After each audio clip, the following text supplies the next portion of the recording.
నిన్నటి దినం నిన్న మధ్యాహ్నం మనకి ఇన్ఫర్మేషన్ వచ్చింది.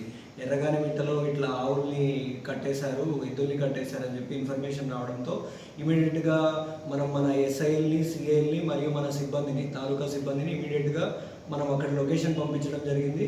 అక్కడ పంపించిన వెంటనే కూడా మనకి ఒక 11 జెర్సీ ఆవులు, చిన్న దూడలు, ఒక ఆవు అన్నీ కలిపి ఒక 11 ఇమీడియట్గా ఉంటే మనం ఒక వెహికల్ అరేంజ్ చేసేసి అక్కడి నుంచి మనం ఇమీడియట్గా బసినకొండలో ఉన్న గో సంరక్షణశాలకి తరలించడం జరిగింది. ఆ తర్వాత ఇమీడియట్గా మనము దానిపైన ఒక స్పెషల్ రిపోర్ట్ పంచాయతీ సెక్రటరీ దగ్గర నుంచి తీసుకోవడం జరిగింది. అండ్ దానిపైన ఇమీడియట్గా ఎఫ్ఐఆర్ కూడా రిజిస్టర్ చేయడం జరిగింది. సో దానిపైన డెఫినెట్గా ప్రాపర్గా ఇన్వెస్టిగేషన్ చేస్తాము.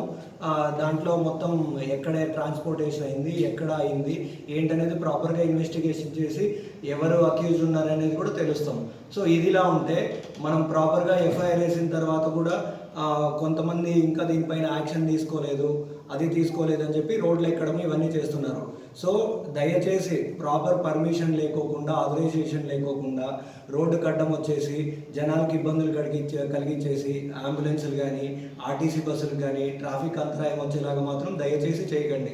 ఏదైనా ఉంటే మీకు ఇబ్బందులు, ప్రాబ్లమ్స్ ఏదైనా ఉంటే అధికారుల దృష్టికి తీసుకురండి. కన్సర్న్డ్ డిపార్ట్మెంట్స్ దగ్గరికి వెళ్తే ఏ ఇష్యూస్ ఉన్నా కూడా అవి రిజాల్వ్ చేస్తారు. అంతేగానేసి చట్టం చేతిలోకి తీసుకునేసి రోడ్ల మీదకి వచ్చేసి ట్రాఫిక్ ఆపేయడము, జనాలకు ఇబ్బంది కలిగించడం మాత్రం దయచేసి చేయకండి. ఇట్లాంటివి ఎవరైనా చేసినా కానీ చట్టపరమైన చర్యలు డెఫినెట్గా తీసుకుంటాం. పోలీస్ డిపార్ట్మెంట్ మాత్రం ఇట్లాంటివి డెఫినెట్గా సహించదు. దీనిపైన స్ట్రిక్ట్ యాక్షన్ అనేది తీసుకుంటాం. సో డెఫినెట్గా నెక్స్ట్ టైం కానీ ఎవరైనా కానీ ప్రాపర్ పర్మిషన్ లేకోకుండా ఏదైనా కానీ రోడ్డుకి బ్లాక్ చేయడము, అంతరాయం చేయడం మాత్రం డెఫినెట్గా చేయకండి. ఓకే, ఇది ఇలా ఉంటే ఇంకొకటి, మనము ఈ మధ్యకాలంలో బెంగళూరు బస్ స్టాండ్లో ఉన్న షాపులు ఏవైతే ఉన్నాయో 10:30కి నైట్ క్లోజ్ చేయించేస్తున్నాం. మెయిన్ దీనికి క్లోజ్ చేయించడానికి మెయిన్ కారణం ఏంటంటే నైట్ టైము చాలామంది తాగేసిన తర్వాత వెళ్ళి ఓపెన్ ప్లేసెస్ ఏవైతే ఉన్నాయో అక్కడ పోయి గొడవలు పడుతున్నారు. అలాగే కొన్ని థెఫ్ట్లు కూడా కమిట్ చేస్తున్నారు. సో ఇవన్నీ అవ్వకూడదు. ఒక ప్రాపర్ ఆర్డర్ అనేది ఉండాలి. కాబట్టి మనం 10:30కి ఉన్న షాప్స్ బెంగళూరు బస్ స్టాండ్ కావచ్చు, లేదంటే నీరుగుట్టి వారిపల్లి కావచ్చు, ఎక్కడైనా కానీ మనం క్లోజ్ చేపిస్తున్నాం. సో దయచేసి మనం ఏమైతే పెడుతున్నామో ఈ కండిషన్స్ అనేది మన మదనపల్లి మంచి కోసమే పెడుతున్నాము. ఎటువంటి ఇష్యూస్, లాలెస్నెస్ అనేది లేకోకుండా ఉండడానికి చేస్తున్నాం. కాబట్టి దయచేసి ఎవరైతే షాపుల వాళ్ళు ఉంటారో, హోటల్స్ వాళ్ళు ఉంటారో 10:30కి ప్రాపర్గా క్లోజ్ చేసేయాలి.